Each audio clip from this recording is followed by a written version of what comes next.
antes na sequência chamar o próximo palestrante, só fazer um comentário que em 2008, nesse simpósio de erosão costeira, esteve conosco o Chris Sherco, pai do Smartline, né? Tivemos 3 dias aí com ele, aqui em Pernambuco também, conversamos, já vislumbrando o potencial dessa ferramenta.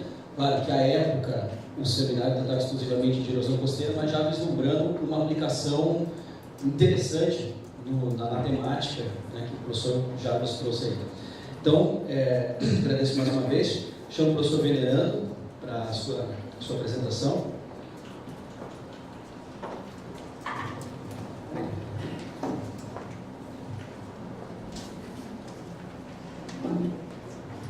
Bom, quero iniciar agradecendo mais uma vez ao Pedro, já fiz isso pessoalmente, e aos organizadores do evento por esse convite.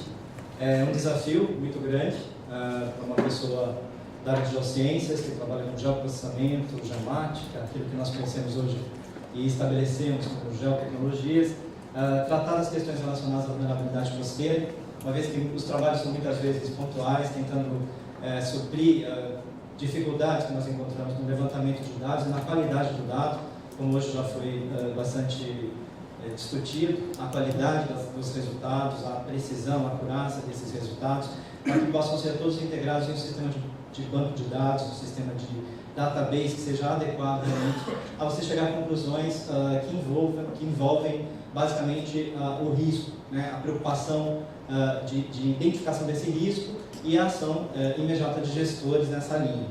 Então, eu vou tentar, pelo menos, abordar na nossa simplicidade de trabalhos. Nós estamos trazendo nossa experiência no Rio Grande do Norte, especificamente. Todas as informações que vocês vão ver são diárias no Rio Grande do Norte, que são muito parecidas com uma costa e também diferentes, né? Nós temos uma costa bastante peculiar, um litoral muito parecido com Pernambuco e um litoral bastante parecido com Fortaleza, para quem conhece a região.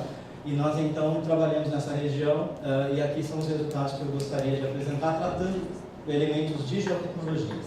Então, como geotecnologias, a gente vai tentar abordar algumas das ações. Eu deixei assim, sabia que muita gente vai falar sobre o GIS, sobre a integração de dados, alguns assuntos relacionados à coleta de dados de onda, o radar, por exemplo, Argos, etc. Eu também não quis abordar aqui, porque eu acho que os colegas aqui são bem mais experientes do que eu. Então, nós vamos discutir um pouquinho a nossa preocupação, o que nos leva, quais são os desafios que pessoas como eu, na nossa experiência, têm quando se trata de zona costeira. No nosso caso, eu gostaria só de frisar uma coisa: a zona costeira para nós, nesse caso, é a zona costeira, então nós estamos falando aqui não só de linha de costa, mas também de plataforma rasa. Nós temos uma plataforma extremamente rasa, é 1 para 1000 basicamente, uma distância considerável da linha de praia, onde nós encontramos bastante feições, uma água bastante transparente. Então tem desafios que foram bastante interessantes no que diz respeito à coleta de informações. E, obviamente, no que diz respeito ao estado do Rio Grande do Norte, a ocupação de estuários. Então eu tentaria aí também fazer algumas abordagens relacionando tanto plataformas rasas, continentais internas rasas, e também a questão relacionada aos estuários. A região, ela tem uma industrialização não gerenciada, nada foi planejado, as coisas foram acontecendo ao longo dos séculos, isso é um quadro histórico nesse país. Alta taxa de exploração de petróleo e gás natural em alguns setores dessa costa, tanto onshore quanto offshore. Ambientes de alta sensibilidade ambiental, nós estamos falando de dunas, de estuários, de áreas costeiras rasas, de sand beaches, praias arenosas, e manguezais instalados em todos esses ambientes. Então são todos esses os parâmetros que nos levam a pensar em como abordar de forma eficiente. E quando eu digo eficiente, é com pouco custo mesmo, né? Tentando economizar o máximo possível para obter bons resultados. A degradação da vegetação, a utilização de pesticidas em áreas de frutas tropicais também é um ambiente corriqueiro lá no Rio Grande do Norte. A questão de enchentes severas, de secas severas, dinâmica costeira bastante intensa, né? Desertificação no interior e em alguns casos chegando até a zona costeira no que diz respeito ao estuário. E aí nós chegamos aí ao ponto de aumento do nível do mar natural, topografia baixa, elevado valor ecológico e turístico, tudo isso que a gente já discutiu aqui. E, obviamente, o crescimento rápido e a urbanização rápida das zonas costeiras, né? Isso tudo são situações bastante importantes que acontecem nas nossas linhas de costa, e por isso o desafio de chegarmos a uma identificação sobre a questão da vulnerabilidade. O que encontramos após essa análise? O que é o nosso objetivo? O nosso objetivo é identificar essas regiões mais vulneráveis, essas mudanças ambientais, comparar essas vulnerabilidades, fazer esses indicadores, essa é mais importante do que essa. Eu me lembro muito de uma experiência que foi a nossa experiência de start, né, de iniciação, que foi com a sensibilidade ambiental a derrames de óleo. Qual é a área que nós temos que atender imediatamente? Isso que o gestor quer saber. Então nós temos que buscar essa comparação de vulnerabilidade para tentar identificar isso de algum modo o mais rápido possível. Então é o mais intenso, menos intenso, mais forte, menos forte, é isso que nós tentamos fazer. E quais são os cenários? Esses cenários que nos levam aí a uma avaliação de prognóstico. As camadas temáticas aí entra o nosso trabalho. Então são todas aquelas que nós estamos habituados. Geomorfologia, geologia, solo, vegetação, cobertura. A evolução disso no tempo, que é um dos desafios do SIC, né? É tratar essa questão de modo eficiente, né? A taxa de alteração do lente de costa, tudo que nós já sabemos que precisamos fazer. Agora entram duas questões importantes. O MDE, a questão de elevação, né? De modelo digital de elevação. A questão da erosão costeira, como ela se dá, quais são as relações da erosão costeira, por exemplo, com os aspectos climáticos, como é que isso funciona com relação a vento, com relação a onda, onde estão os nossos desafios nesse setor de integração das informações hidrodinâmicas com as informações de vento e as informações relacionadas à erosão costeira. E aí eu preciso falar mais do ponto de vista da erosão, a importância das ondas, o significativo de onda e também do sea level rise. Banco de dados de sensoramento remoto, o nosso desafio, que tipo de dados nós vamos abordar, que tipo de dados nós vamos integrar, e o banco de dados geodésicos, que aí é uma das questões que eu sempre coloco, que é para nós um desafio que tem acontecido nos últimos 4 anos e que eu gostaria então de conversar com vocês.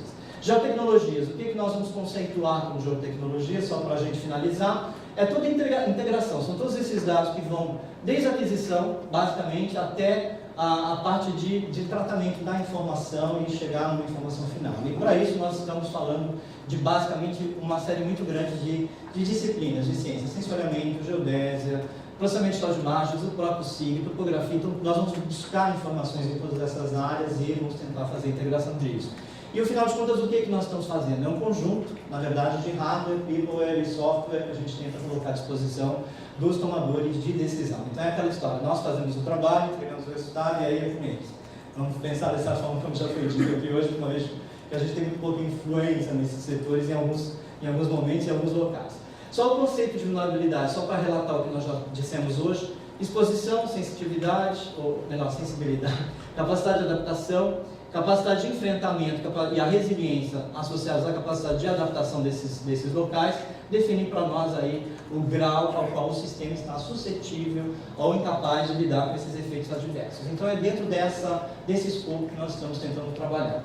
E agora começam alguns dos nossos objetivos, quando a gente busca o sensoriamento, o PDI, todos esses elementos de geotecnologias para chegarmos à distribuição da vulnerabilidade, como eu já disse antes, de acordo com as mudanças dinâmicas do ambiente. Esse é um dos nossos objetivos: detectar quais são os padrões espaciais de modificação. E quando eu falo espacial, a gente abordou, já ouviu abordagens hoje, questões não só de espaço, mas também temporais, quer dizer, essa escala temporal, essa escala espacial, e nós estamos abordando aí dentro do quesito do sensoramento remoto, da geodésia, a alta resolução, sem nos esquecermos também das informações socioeconômicas, e, obviamente, dos próprios ecossistemas, como variam ao longo da região costeira. Obter uma visão mais aprofundada dos mecanismos, né, e das mudanças, para então reclassificar e observar essa questão da vulnerabilidade. E um outro objetivo que nós poderíamos assim elencar entre vários outros seria desenvolver módulos, né, dentro do GIS, que possam fornecer para nós informações cartográficas que possam ser úteis então no nosso trabalho.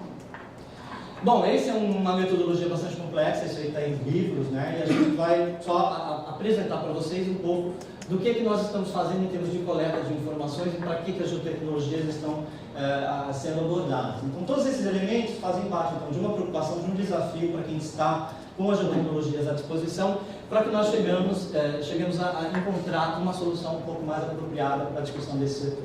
Então, todos os elementos que estão aqui, clima, topografia, são onde nós vamos tentar abordar a nossa informação.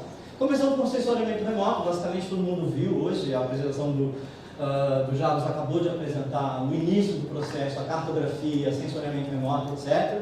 E nós temos aí eles como basicamente em todos os locais, quando se quer discutir questões espaciais, questões temporais, nós temos o sensoriamento como dados primários. Então, basicamente, nós Trabalhamos com sensoramento remoto, mas não podemos esquecer que nós dependemos de dados secundários, que aí são os dados cartográficos que todos têm do passado, dados prévios, antigos. Nós começamos a trabalhar com alguns dados do Rio Grande do Norte de 1870, se não me engano, a Patrícia não pode me lembrar, mas eu acho que é 1870 os primeiros mapas, tem mapas de 1500, para tentarmos identificar algumas ilhas que já existiam, que são chamadas Ilhas Barreiras atualmente.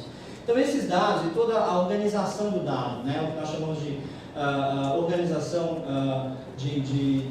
geométrica das nossas informações de sensoramento remoto, acontece também com base, sobretudo nos dados do IBGE, que é o que nós temos como ferramenta. Aqui só para dar um exemplo, né, a evolução gradual de um ambiente. Quando nós falamos em sensoramento remoto no Rio Grande do Norte, a gente pensa imediatamente nessa questão de ilha barreira, que é onde nós treinamos bastante o nosso trabalho. Basicamente, se vocês puderem olhar a evolução dessa ilha ao longo de alguns anos, isso aqui está bem exatamente no mesmo lugar, e nós temos uma dificuldade muito grande de entender essa velocidade com que a coisa acontece, e ela está cada vez mais intensa. Eu vou mostrar alguns resultados aqui para vocês hoje.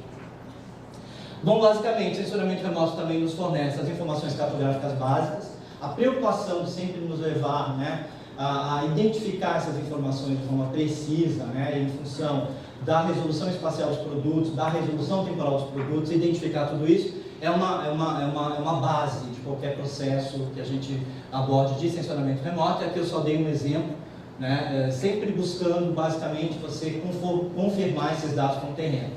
A análise temporal dessa ilha, por exemplo, baseada em todas aquelas imagens de sensoramento remoto, e aí eu estou falando do desafio que já inicia, que você está tratando dados de 1970, fotografias aéreas dos anos 50, e você precisa organizar tudo isso numa base geometricamente aceitável. Então isso é importante, isso faz parte da nossa interpretação e preocupação básica.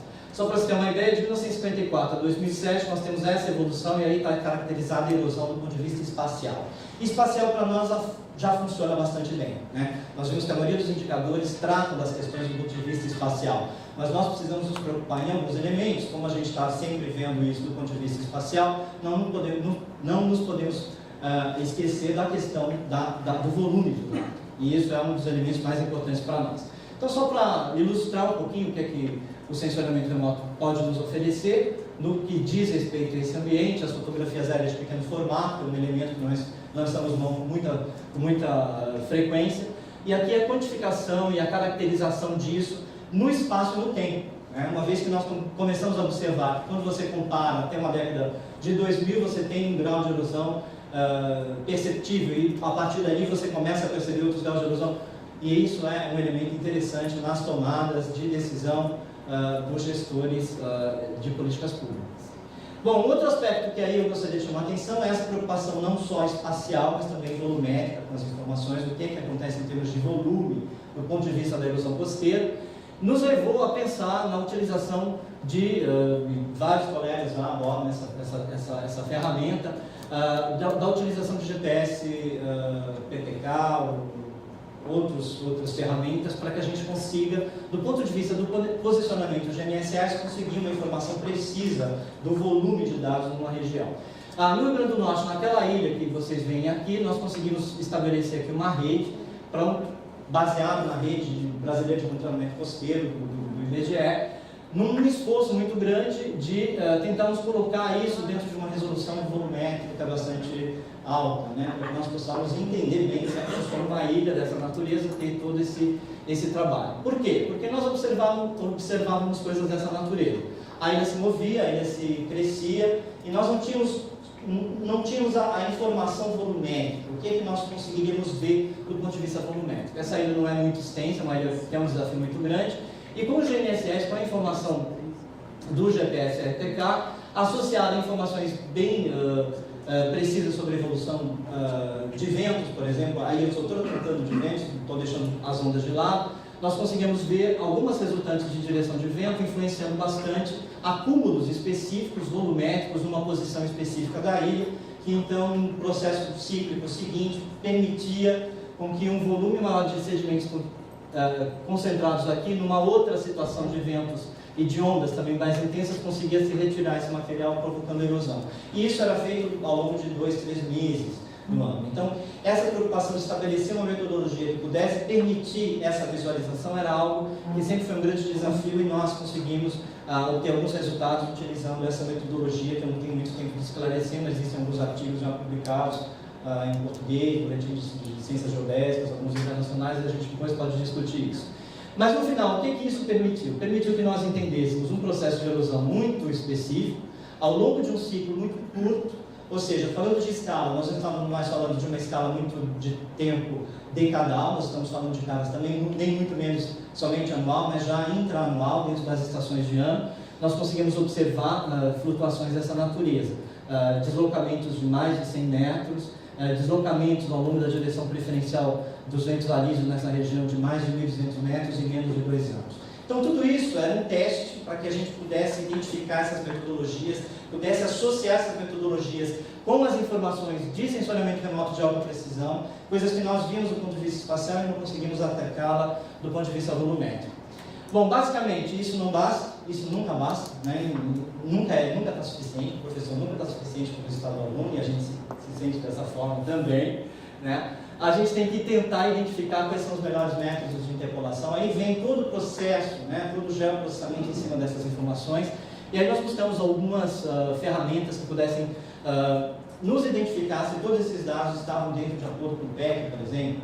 E isso foi um esforço que a gente fez recentemente, essas informações eu gostaria de alertar que o que eu estou mostrando é para que nós pensemos de forma bastante clara na qualidade dos resultados que a gente está obtendo do ponto de vista da erosão costeira no estado. Eu não vou me estender muito, mas o método que, depois de comparado com todos os 7 métodos que todo mundo basicamente usa, desde triagem até vizinho mais próximo, etc., foi o método TIM, nesse caso, e todos aqueles dados que vocês estavam vendo eram do método TIM. Aqui, para nós conseguirmos começar a observar o grau de importância do resultado, aquela identificação daquele modelo permitiu que a gente conseguisse identificar no modelo, comparado com o ambiente real, os resultados que vocês conseguem ver aqui numa precisão bastante elevada. O máximo aqui de altitude foi de 4 metros. E a gente tem muitos dados referentes a isso para uma ilha tão estreita. Regiões de Vancouver, essa movimentação muito bem marcada por abertura de canais que acontecem em marés, storm surges e coisas dessa natureza, né? Tudo aquilo que a gente já observou. Uma coisa que eu quero chamar a atenção, o sensoriamento remoto também envolve a questão sonar, né? Então, o nosso trabalho com o sensoriamento remoto não se restringe, o que a maioria das pessoas pensam, com imagens de sensoriamento remoto. A gente foi com as batimetrias, integração de dados das curvas de nível das cartas náuticas, com dados que foram levantados ao longo dessa costa do Rio Grande do Norte em projetos operados com Petrobras e com Marinha do Brasil, e também com dados que são dados dos estuários, dados que foram coletados mais facilmente pelas equipes. Tudo isso é fácil de lidar, interpola, organiza o dado, observa uma plataforma tão estreita, mas por quê? Por causa dessas feições. Nós estamos aqui com uma distância muito próxima da costa, 2 quilômetros, e a quantidade de feições costeiras que nós temos dentro dessa plataforma é muito intensa. Qual é o efeito disso sobre as ondas? Qual é o efeito disso ao longo do tempo? Essas modificações acontecem. A discussão sobre a vulnerabilidade dessa plataforma rasa, onde a gente tem exploração de petróleo, tem pesca, tem uma série de elementos. Então, tudo isso foram situações que nos levaram a tentar desafios como esse. Além de identificar isso através do sensoriamento remoto integrado com a batimetria, também não nos esquecemos da qualidade de água, material particular, o clorofila que passa ali em frente. O sensoriamento remoto é um dos elementos mais interessantes aí do ponto de vista das imagens, né? Mas dentro de uma resolução espacial bem mais baixa, para que a gente consiga acompanhar essas feições ao longo da nossa costa, né? O grau de material particulado que passa em frente às nossas linhas de praia, o escape desse material para dentro de cânions submersos, são coisas que a gente pode observar hoje facilmente através de sensores remotos, como CIRIFs, como mods, e eles estão aí para serem utilizados dessa forma. Para que a gente chegasse nisso, que é tentarmos calibrar as nossas imagens com os dados coletados através de um outro sensor remoto, que é o sonar, batimétrico, e aí chegamos a uma batimetria por satélite, em que a gente pudesse acompanhar, eventualmente, não digo exclusivamente nessa área, uma área tão extensa, mas pelo menos em algumas áreas costeiras rasas, em que a gente pudesse obter imagens facilmente, a gente pudesse observar a evolução dessa batimetria rasa através de imagens de sensoramento remoto, uma vez que levantamentos batimétricos não são baratos. Outro aspecto importante, alguns sensores atuais, como por exemplo esse é o WorldView, que nos permite uma análise, né? Isso aqui é World View sem tratamento, isso aqui é World View após um tratamento, em que a gente observa as frentes de onda e a gente observa as feições de fundo. Isso está a 3, 4 metros de profundidade. Então são ferramentas que estão disponíveis para que nós possamos identificar essas feições e deixar de ficar impactado, deixar de ter as áreas costeiras como um vazio absoluto de informações.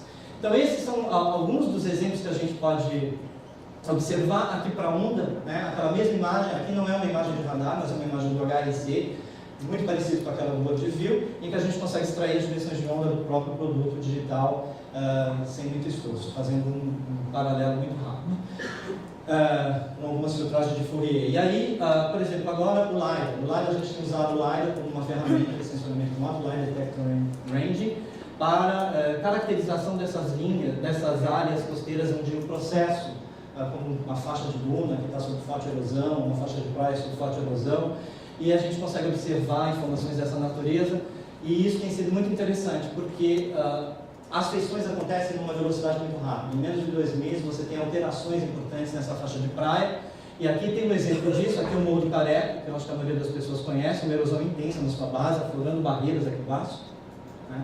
Eu não sei se todos conhecem essa região, mas o Morro do Careca tem barreiras aí embaixo muito próximo do nosso pé.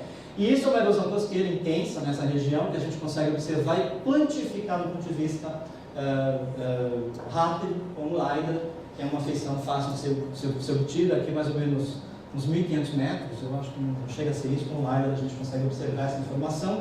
E não só isso, esses efeitos também dos canais de drenagem que rompem na praia, né, de uma forma absurda, né, lançados diretamente na faixa costeira, que promove uma erosão intensa e a gente consegue observar essa erosão nesses pontos. Então, esse acompanhamento é feito ao longo de 1 mês, 2 meses, 3 meses, e facilmente levantando dados em torno de 1 hora, 2 horas. E isso não estou falando de um LiDAR aéreo, que também seria um interesse para todos, mas eu estou falando de um LiDAR terrestre, que é um elemento interessante para esse tipo de abordagem em zonas muito rápidas, de processo erosivo muito intenso. Bom, todo esse dado, né, a gente não pode esquecer da geodésia, aí entra a questão dos desafios outros, né? Climate changes, aí tem que pensar nos dados meteorológicos, nos dados hidrodinâmicos, e tudo isso forma para nós um escopo do que vem a ser a geotecnologia aplicada em situações dessa natureza. E aí eu vou mostrar para vocês o que nos motiva em termos de zona costeira. E zona costeira é quase que impossível de se falar de zona costeira no norte e no nordeste do Brasil sem falar do problema da erosão, né? Zona costeira sem erosão, linha de praia sem erosão é impossível. Aqui é a zona da praia de Ponta Negra e esse é o grau de tratamento que tem sido dado a ela aos longos aí dos últimos anos, né? Todo tipo de... Eu não vou fazer discurso disso, isso aqui eu acho que só visualmente já é suficiente. O mapa de erosão costeira para essa área foi feito com base nessa não diria uma metodologia, nessa organização de informações. As erosões estão identificadas e eu gostaria só de relatar para vocês que é um dado integrado através de retificação dos dados de sensoramento remoto, integrando todos os dados, né, e chegando a 2012, ou seja, dados de resolução moderada e resolução alta integrados para que a gente pudesse ter essa identificação dos elementos na costa do Rio Grande do Norte, mostrando ali o Morro do Careca com alta taxa de erosão e toda a parte de calçadão sofrendo impacto, o que para o gestor é interessante. Mas eu quero mostrar o desafio maior. Sem onda, sem informações de fundo, sem informações mais precisas sobre a flutuação disso ao longo das estações do ano, a gente fica com um dado absolutamente manco. E aí a gente desenvolveu então a integração de dados batimétricos em áreas rasas, com dados batimétricos de modelo digital de elevação do GNSS que eu tinha já apresentado para vocês, no caso ali o RPK, o PPK, e a gente faz cinemático, estático e cinemático aqui nos barquinhos. E os resultados, acho que essa metodologia é uma metodologia que está sendo já bastante aplicada. Então aqui, a integração dos dados do modelo digital de elevação com os dados batimétricos de área rasa. Isso aqui no máximo, nós temos no máximo, aqui no final, 10 metros de profundidade. E a gente consegue observar a integração dos dois muito bem estabelecida através da mesma metodologia. Aqui o resultado, né, e eu já começo, logo depois disso, a identificar quais são esses elementos, como é que eles funcionam já de forma integrada, a área rasa e a área mais de praia em si. Um aspecto importante é analisar esses recursos, que a gente pode fazer basicamente somente utilizando as imagens de sensoramento remoto, mas também pensando, né, do ponto de vista, em alguns setores específicos, a utilização de dados de mais alta resolução, como é o caso aqui dessa faixa em que eu apresentei o LiDAR para vocês. E também alguns dados que podem ser retirados de imagens, né, ortocodificadas, né, as fotografias aéreas ortocodificadas, em que eu tenho aqui 2 metros de resolução por pixel e eu posso ter então, um mapa, uma carta topográfica com 2 metros de resolução muito facilmente no modelo digital de elevação. Eu só quero mostrar um pouco da nossa experiência no final, uma vez que ninguém abordou a questão ainda dos estuários. A gente já fez alguns experimentos no passado, utilizando o sensoramento remoto. Aqui eu só dei uma pincelada em todos os elementos, mas usando o Dornitz, em 91, a gente chegou em alguns resultados interessantes, né, do ponto de vista das alterações para uma faixa estuarina. Então, eu gostaria só de relatar essa experiência, que já tem alguns anos, uns 3, 4 anos, que foi publicada em alguns anais, alguns congressos, o Journal of Coastal Research também, e a preocupação de você ter esses dados integrados a essa questão da vulnerabilidade desses terrenos à inundação. Eu não estou falando só de zona costeira, que eu estou preocupado realmente com aquela região que alguém disse hoje, se não me engano, no início da manhã, a questão de Mossoró. Aqui é a cidade de Mossoró, campos de petróleo, né, que cortam o estuário, toda a faixa de Mossoró que corta o estuário, e alguns experimentos simples, básicos, né, com modelo de digital de elevação, com as informações de land use e land cover temporais, mostrando qual é o grau, né, de preocupação, de modificação desse ambiente no futuro, e o quesito de inundação, que é um elemento bastante relevante para essa região costeira, mas que não se restringe exclusivamente à zona de linha de costa, mas entra para dentro do estuário, por ser uma área extremamente baixa, que responde a todas aquelas características iniciais de baixa topografia, de questão de rios barrados, muito silt, muito material fino sendo carregado por esse rio, e todas as preocupações de ocupação, não só pelas plataformas de petróleo, mas também por cassinicultura, por salina, etc. Então, para encerrar, esse é um desafio bastante grande. Eu gostaria só de lançar também essa preocupação com essas áreas estuarinas, com essas áreas de plataforma rasa costeira, que tem feições interessantes, até mesmo na intenção de que as pessoas reconheçam de uma forma mais rápida as potencialidades em termos de material de sedimento disponível para questões relacionadas ao engordamento da praia e todas essas preocupações que também envolvem a dinâmica, a hidrodinâmica, a modelagem. A nossa experiência atual ela tem sido muito positiva, porque todos os nossos desafios que eram a ausência de dados, sobretudo dados hidrodinâmicos, nós não temos uma política de dados hidrodinâmicos. Todos os dados hidrodinâmicos, a maioria dos dados que vocês têm aí, eles foram coletados pela equipe da universidade, então eu fico na dúvida do que é realmente a nossa função, se é mapeamento básico, trabalhos básicos, se é também lançar mão dessas possibilidades de nós coletarmos informações, que também eu acho que não seja da nossa total responsabilidade. Se nós conseguíssemos colocar isso na cabeça dos gestores, eu acho que esse simpósio já seria bastante importante.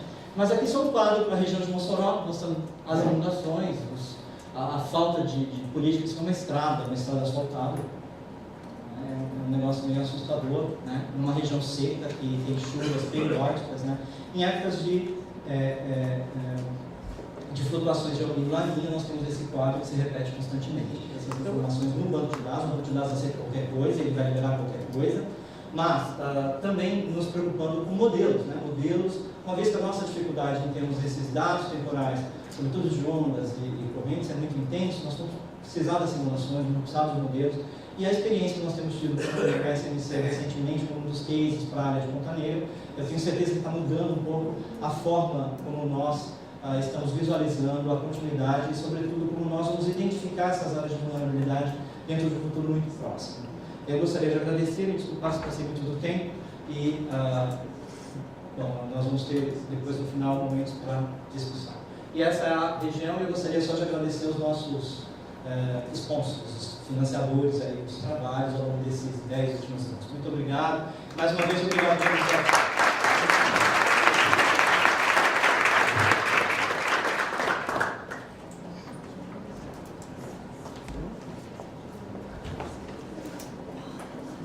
Obrigado.